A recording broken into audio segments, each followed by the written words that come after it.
guys, it's Andrea from the blog Pine and Prospect Home, and today I want to talk about practicing gratefulness in an imperfect house. And in reality, I think nobody has a perfect house, but sometimes we like to think that what we see on Instagram or what we see on YouTube is perfect compared to what we have. And this has been on my heart lately because I have struggled with this in the past, and I just want to share some things that have helped me to remain grateful even when sometimes I look around me and I just see all the things that I want to change about my home. I realize that the things I'll be talking about in this video kind of pale in comparison to like the real problems that people face in life, real heartaches, real loss. But maybe you have found yourself in this position where you're complaining about things in your home. Like, I'll just give you a few examples. My floors, for example. Okay, I would love to finish my floors one day. And sometimes I find myself in this place where I'm like taking photos of my home and that orange flooring is reflecting up onto the walls, and I think, oh, I hate these floors. I wish I could refinish these floors, but it's such a huge project, we just haven't tackled that yet. Maybe you find yourself complaining about the size of your home. This home is so small. I feel like we are all on top of each other. I don't have room. The kids don't have room to spread out. I mean, we could go on and on and on. You guys know where I'm coming from. So that's kind of what I'm talking about when I say an imperfect house. There are things about my home that I wish I could change, for sure. And there are things that we have changed over the years as we have been able. And so today, I guess my heart, I want to share how I can overcome this attitude of ungratefulness within our homes when it comes to like these physical things that we see on a day-to-day basis. So the first thing that I thought of was to notice the little things and be grateful for the little things. Sometimes when you're tempted to focus on something big, like, oh, I wish I could refinish all of the floors in our home, or I wish I could knock down this wall, this wall, and this wall, and this home would be so much better. Try to start by noticing the smaller things in your home that you can be grateful for. Look around at things that drew you to that home in the first place.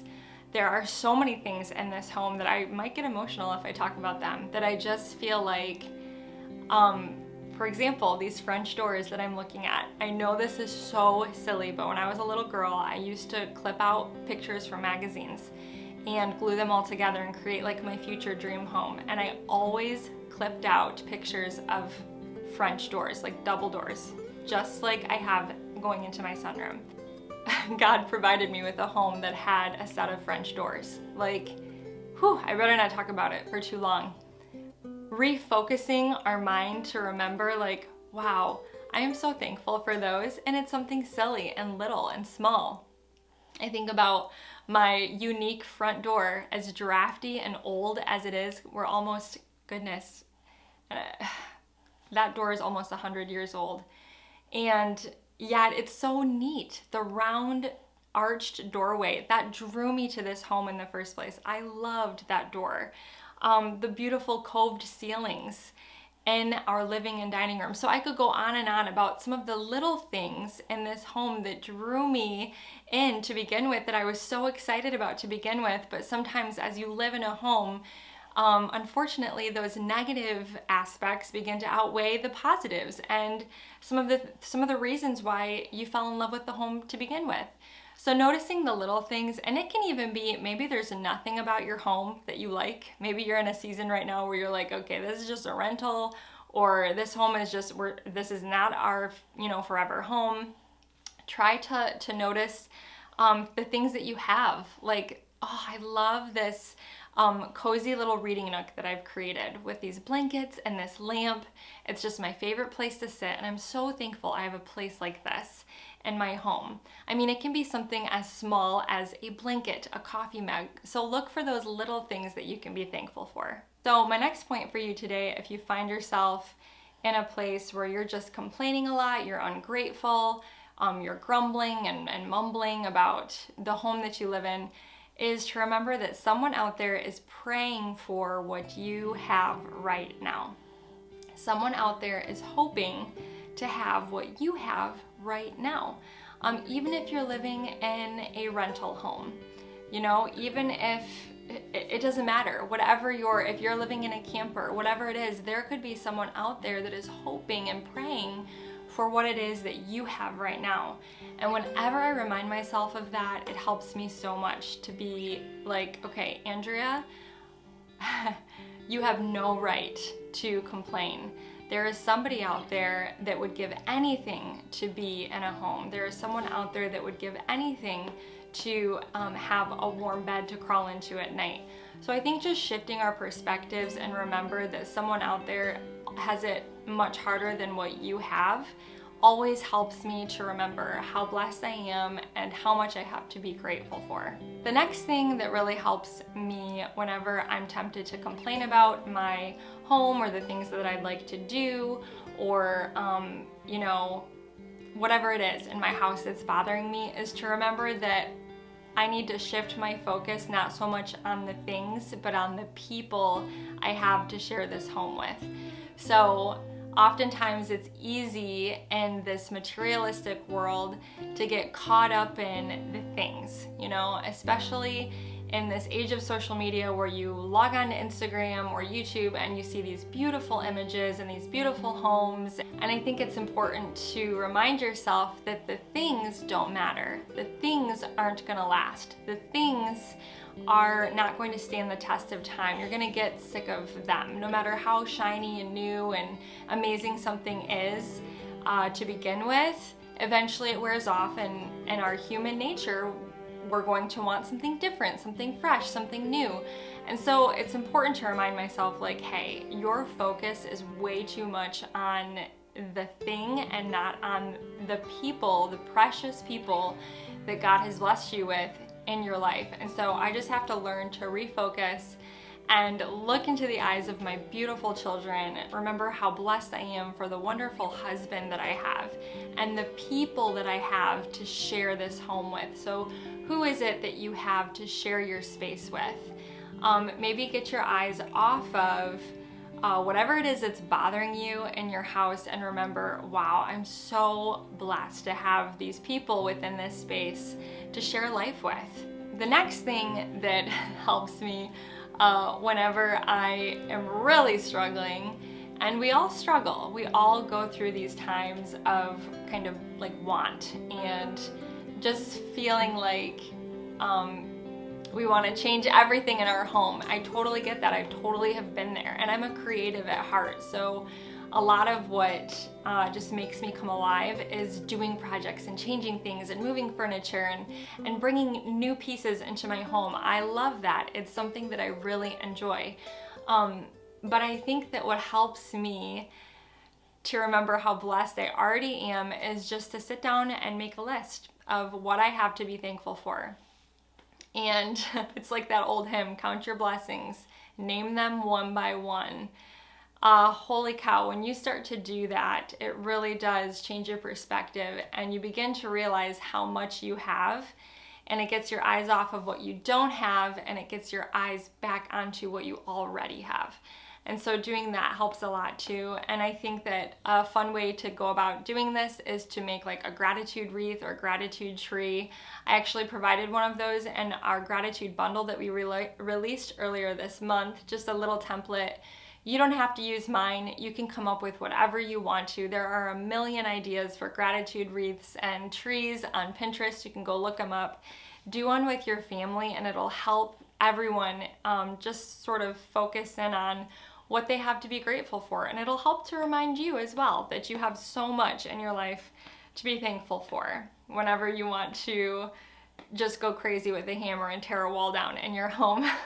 And there's nothing wrong with that. There's nothing wrong with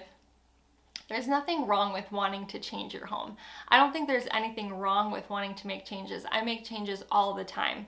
I think it's when we're unable to make those changes, or, you know, it's not the timeline that we may have hoped for. Maybe projects are taking longer than what we thought they would. Or maybe a project or something you did didn't turn out the way you hoped it would. or maybe you just don't have the money to do what you want to do. I think those are the situations in which we tend to start to complain and we start to feel ungrateful. So the last thing that I want to share with you today, if you find yourself just kind of having negative feelings towards your home and feeling like it's just not where you want it, you're complaining a lot, you're upset about what you see every day, is just to remember that an attitude of gratitude is contagious, and so is the opposite. So I think that one thing that I tend to do is not so much complain outwardly about my home. I do it a lot in my head. I'm thinking about like, I wish this would work. I wish I had more space. I wish these boys are so loud. I wish they had more room to run around, blah, blah, blah. I can think those things a lot, and pretty soon I get inside my own head and I just become, just kind of like a little, I'm not enjoyable to be around when I'm in that state of mind. And I just don't have that joy that exudes from me as a mother when I'm allowing these negative thoughts to enter into my mind. So I have to guard my mind from those thoughts. But even more important is when we outwardly complain and we're like making vocal statements within our homes about how much we hate, this and that and this stupid, rug. I hate this rug. I hate the color of this carpet. It's just so ugly. I hate this couch. This couch is so uncomfortable. I wish we could buy a new couch. Things like that, we have to be so careful because that is going to affect everyone around us.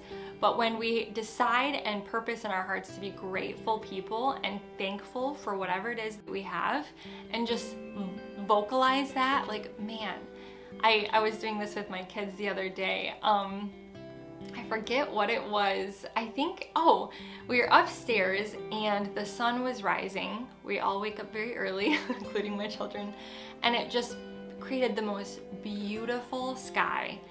It was gorgeous. It was pink and orange and blue, and we have this big window in our bedroom that looks out onto, right onto the sunrise, and it comes up above the trees, and I went and got my boys. They said, come here, come here, come here.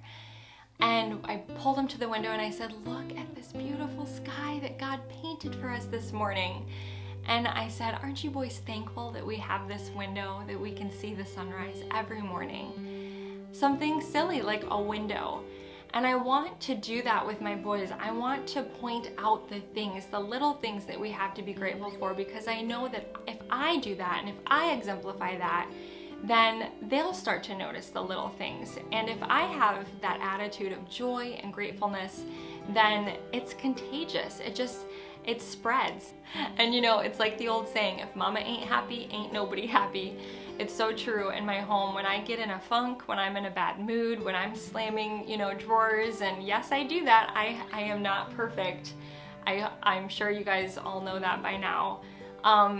But when I get into those type of moods, it affects everyone around me. So I have to be very careful to guard my thoughts, be careful what I say, what comes out of my mouth, and to show an attitude of gratefulness, because it truly is contagious. It will spread, and pretty soon you'll notice just this joy within your home. Well, I hope this post was an encouragement to you. I hope it helped you. What are some things, Isaiah's waking up here. You guys want to see him? Oh. Okay. What are some ways that you guys try to be grateful, even though there's things in your home that you'd like to change? I'd love to hear from you guys. Is there something that helps you whenever you're tempted to complain about your home? How do you find gratefulness? So let me know in the comments below. I'd love to hear what you guys have to say. I hope this post, again, encouraged you, and there is a blog post that goes in connection with this video if you want to check it out. It's always fun chatting with you guys, and I will see you all next time. Bye-bye.